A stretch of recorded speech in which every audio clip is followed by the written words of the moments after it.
आगे बढ़ते हैं। ईरान अमेरिका वार्ता से जुड़ी बड़ी खबर आ रही है। खामनेई के IRGC प्रतिनिधि का दावा, फिलहाल कोई बातचीत नहीं चल रही है, दुश्मन शर्तें मानेगा तभी बात होगी, ये IRGC ने कहा है। दुश्मन अपनी हार स्वीकार करे।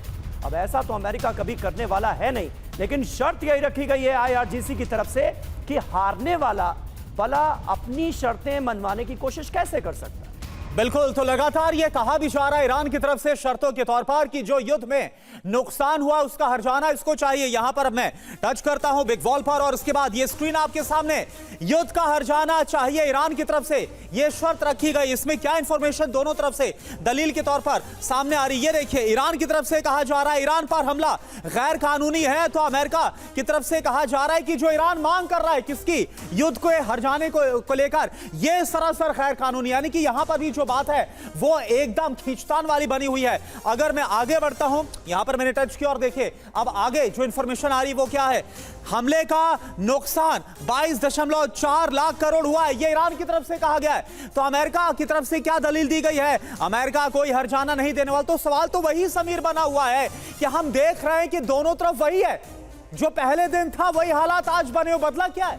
बिल्कुल सही बात है मुमताज आलम साहब। ये युद्ध के बाद ईरान का रुख शर्तों को मानने ना मानने को लेकर, वार्ता में आने ना आने को लेकर कुछ ज्यादा ही आक्रामक नहीं हो गया है। इससे तो बात और ज्यादा बिगड़ेगी, ऐसा नहीं लगता आपको? देखिए, मैंने कहा ना कि ईरान के पास खोने के लिए क्या बचा है। आप जितना बड़ा हमला कर सकते थे, जितना प्रेशर ईरान पे बना सकते थे, वो सब आपने कर लिया। खोने के लिए एक भरा पूरा देश है साहब। नहीं, क्या देश तो पूरा साथ खड़ा हुआ है रोड पे। हाँ। आपको पता है कि आज तक, यानी आप 28 फरवरी से लेकर के आज तक ईरान के लोग सड़कों पे हैं, हुकूमत के साथ हैं। वो जिस रिजीम को बदलने गए थे वो रिजीम और स्ट्रांग हो गई।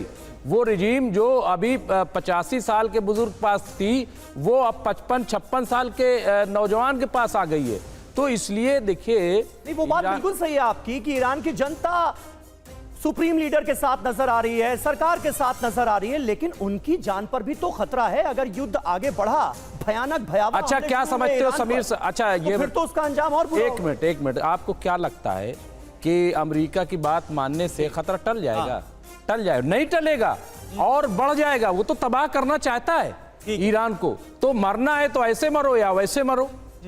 ठीक है। और संजय भारद्वाज सर, आपको क्या लग रहा है, क्योंकि ईरान की तरफ से क्लियर कट कर दिया गया और ईरान की तरफ से यह भी बोल दिया गया कि हमारी शर्तों पर अगर आप राजी नहीं हो तो उनकी तरफ से तो डेलीगेशन भी नहीं भेजा जाएगा, यह बोल दिया गया। जबकि ज्यादा इच्छुक डोनाल्ड ट्रंप नजर आ रहे थे, लेकिन वो जब ईरान इसको लेकर इच्छुक नहीं था तो फिर वहां पर भी जेडी वेंस का आना इन सब पर पशुपेश बन गया। तो क्या लग रहा मौजूदा स्थिति में इस वक्त कौन इस युद्ध से जल्दी निकलने में लगा हुआ है, डोनाल्ड ट्रंप या फिर ईरान? कौन ज्यादा पहले चाहता है?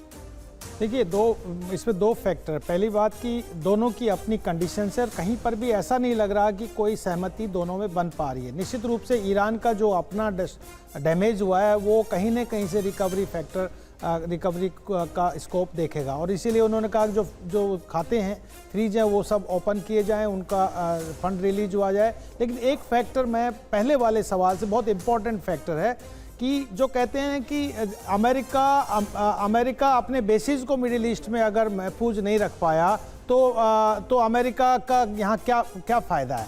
लेकिन ये बात आप मान के चलिए कि मुझे लगता है ये अमेरिका की अपनी एक स्ट्रेटजी है कि मेरे बेसिस अगर सुरक्षित नहीं है तो आपके देश कैसे सुरक्षित होंगे। तो ईरान एक बहुत बड़ा थ्रेट है, एक बहुत बड़ा थ्रेट है, और ये जो फियर फैक्टर क्रिएट किया है वो मजबूर करता है पूरे मिडिल ईस्टर्न गल्फ कंट्रीज को कि आप ईरान के खिलाफ जंग में हमारा साथ दो, इसके खात्मे में ही आप महफूज हैं। और इस स्ट्रेटजी किया जा रहा है अमेरिका की तरफ से, इसमें कहीं कोई शक नहीं है। लेकिन ये फियर फैक्टर ईरान के अंदर नजर नहीं आ रहा है। अभी जिस बात का जिक्र हो रहा था कि ईरान की जनता, चाहे वो पुरुष हो, महिलाएं हो, बुजुर्ग हो, बच्चे हो, हर कोई अपने सुप्रीम लीडर के साथ खड़ा नजर आ रहा है।